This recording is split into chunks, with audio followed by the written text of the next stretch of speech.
The Human Cycle by Sri Aurobindo. Chapter 2. The Age of Individualism and Reason. Therefore, on every individualistic age of mankind, there is imperative the search for two supreme desiderata.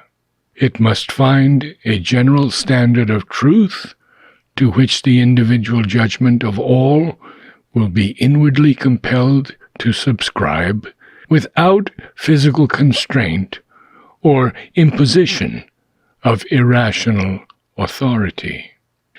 And it must reach to some principle of social order, which shall be equally founded on a universally recognizable truth of things. An order is needed that will put a rein on desire and interest by providing at least some intellectual and moral test, which these two powerful and dangerous forces must satisfy before they can feel justified in asserting their claims on life. Speculative and scientific reason for their means, the pursuit of a practicable social justice and sound utility for their spirit. The progressive nations of Europe set out on their search for this light and this law.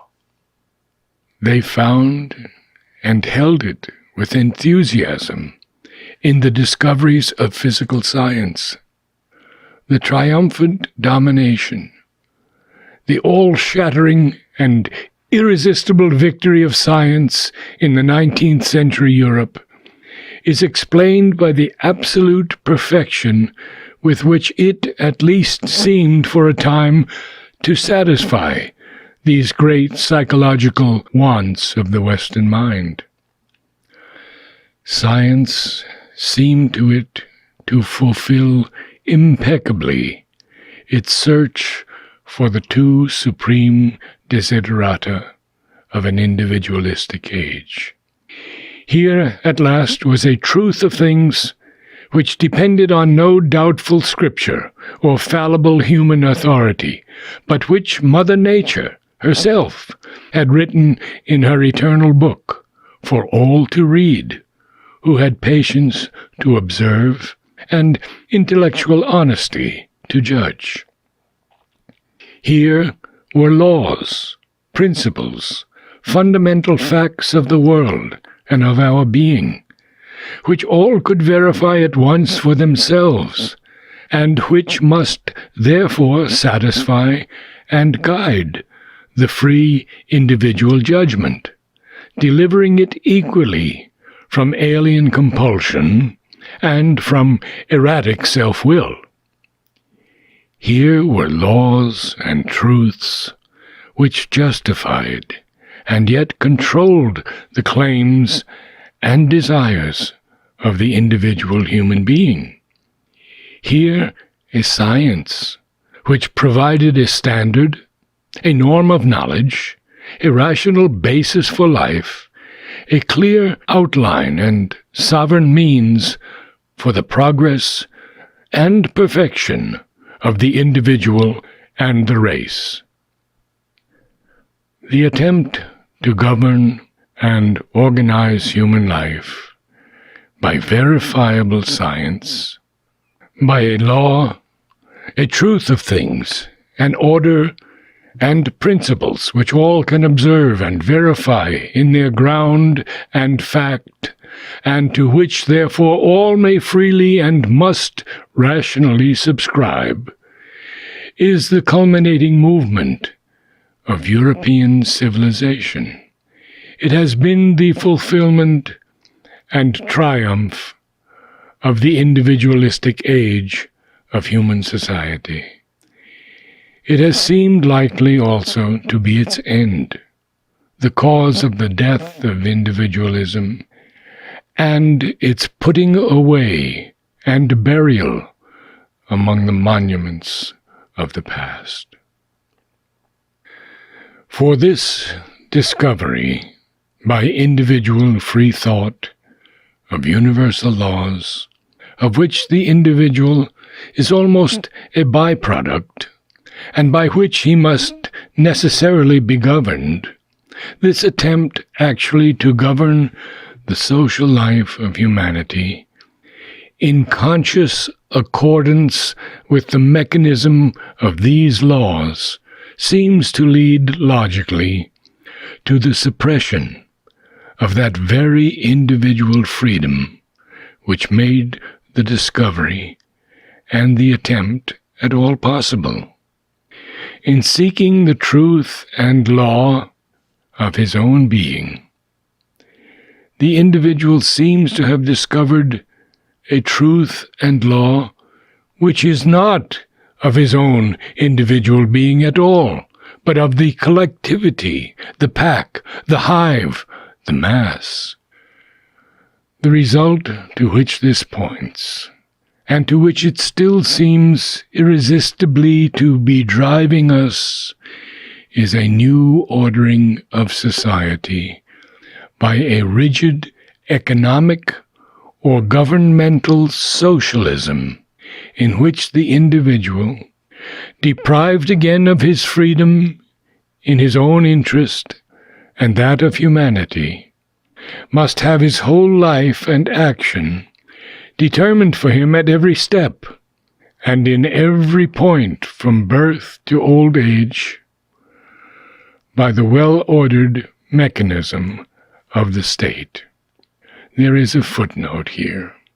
We already see a violent, though incomplete beginning of this line of social evolution in fascist Italy, Nazi Germany, communist Russia.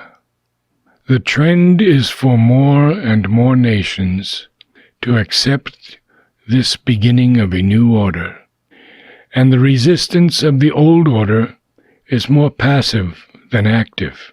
It lacks the fire, enthusiasm, and self-confidence which animates the innovating idea. End of the footnote. We might then have a curious new version, with very important differences, of the old Asiatic or even of the old Indian order of society. In place of the religio-ethical sanction, there will be a scientific and rational or naturalistic motive and rule.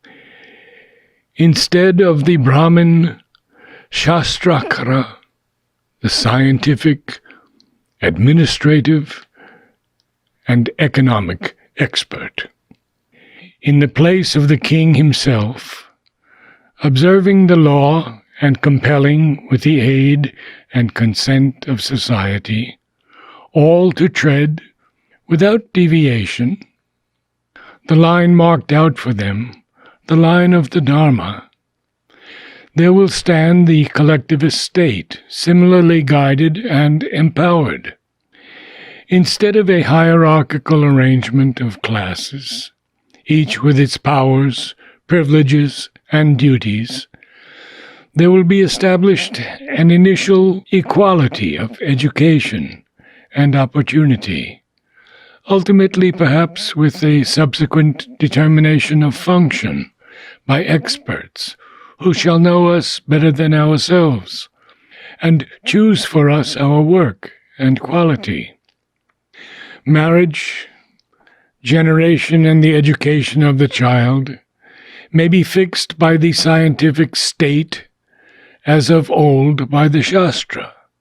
For each man there will be a long stage of work for the state, superintended by collectivist authorities, and perhaps in the end a period of liberation, not for action, but for enjoyment of leisure and personal self-improvement, answering to the vanaprastha and sannyasa ashramas of the old Aryan society.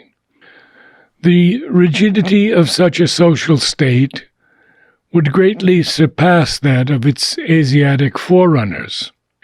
For there, at least, there were for the rebel, the innovator, two important concessions. There was for the individual the freedom of an early sannyasa, a renunciation of the social for the free spiritual life. And there was for the group the liberty to form a sub-society, governed by new conceptions like the Sikh or the Vaishnava. But neither of these violent departures from the norm could be tolerated by a strictly economic and rigorously scientific and Unitarian society. Obviously, too, there would grow up a fixed system of social morality and custom, and a body of socialistic doctrine which one could not be allowed to question practically, and perhaps not even intellectually, since that would soon shatter or undermine the system.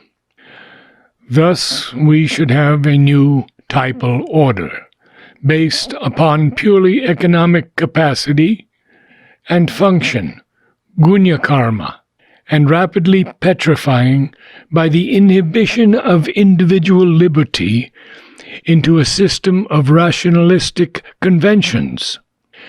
And quite certainly, this static order would at long last be broken by a new individualist age of revolt, led probably by the principles of an extreme philosophical anarchism.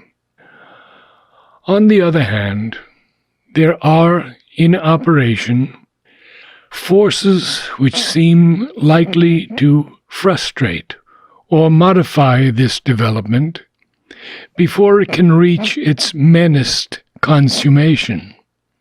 In the first place, rationalistic and physical science has overpassed itself and must, before long, be overtaken by a mounting flood of psychological and psychic knowledge, which cannot fail to compel quite a new view of the human being and open a new vista before mankind.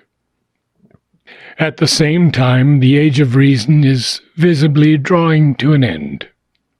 Novel ideas are sweeping over the world and are being accepted with a significant rapidity. Ideas inevitably subversive of any premature typal order of economic rationalism.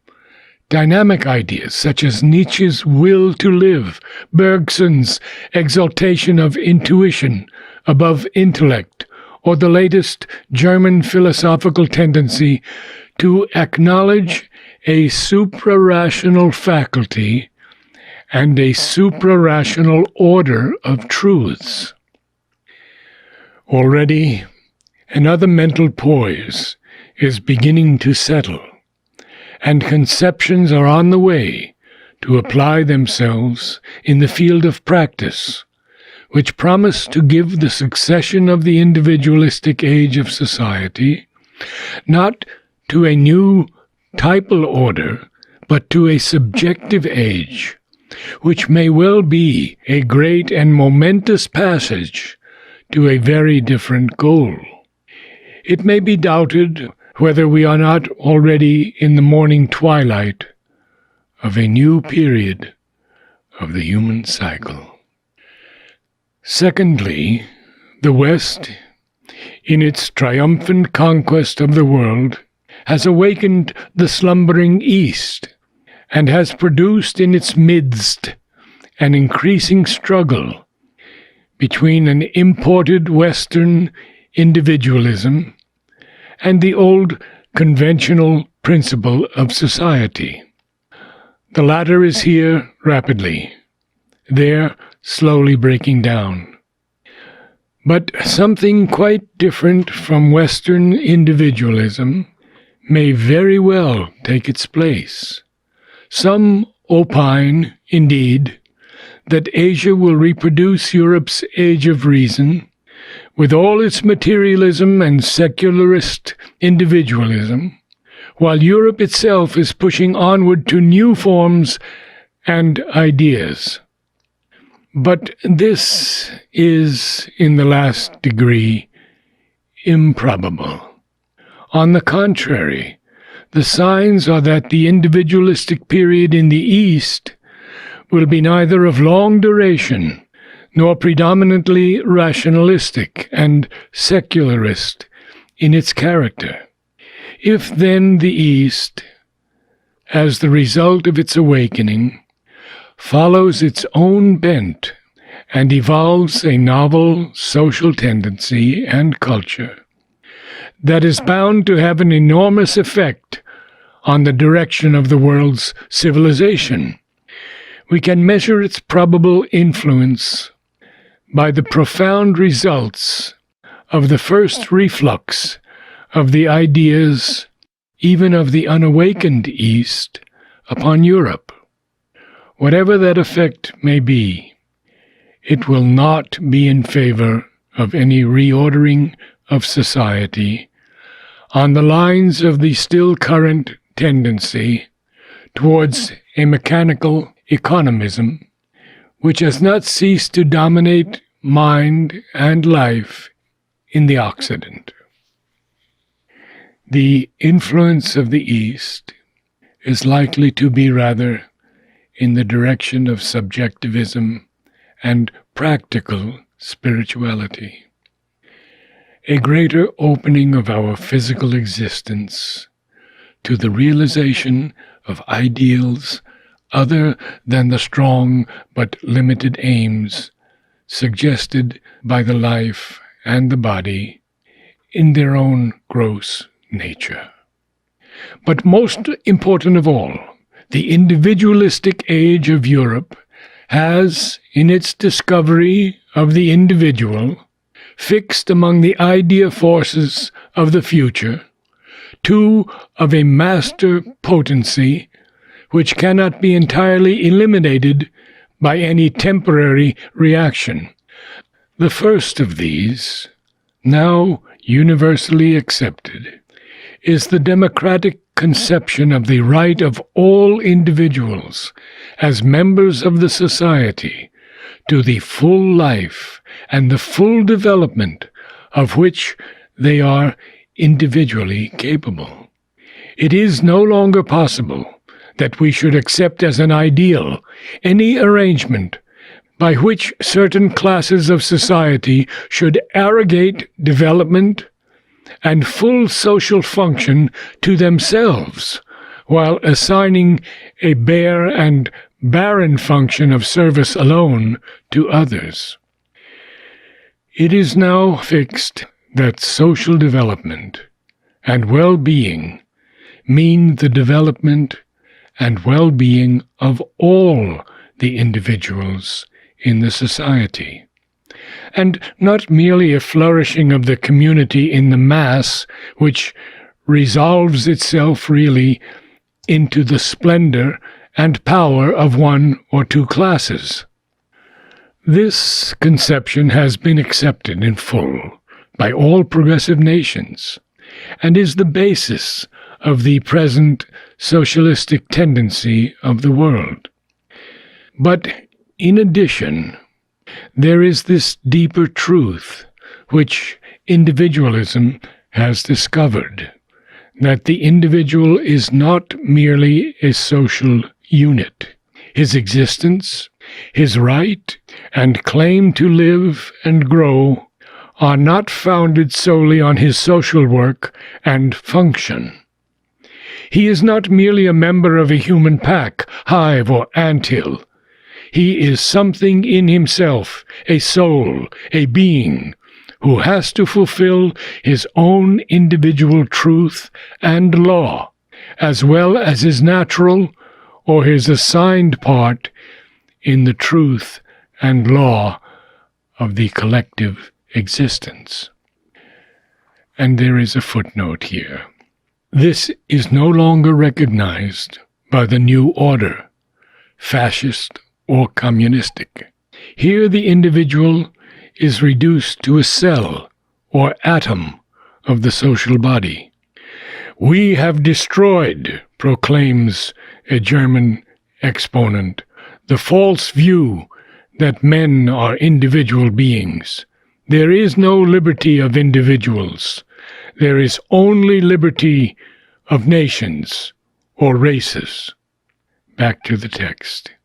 He demands freedom, space, initiative for his soul, for his nature, for that puissant and tremendous thing which society so much distrusts and has labored in the past either to suppress altogether or to relegate to the purely spiritual field an individual thought, will, and conscience.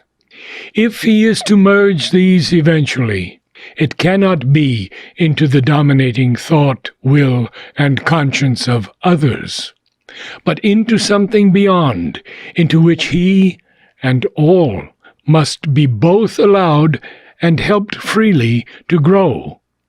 That is an idea, a truth, which, intellectually recognized, and given its full exterior and superficial significance by Europe, agrees at its root with the profoundest and highest spiritual conceptions of Asia, and has a large part to play in the molding of the future.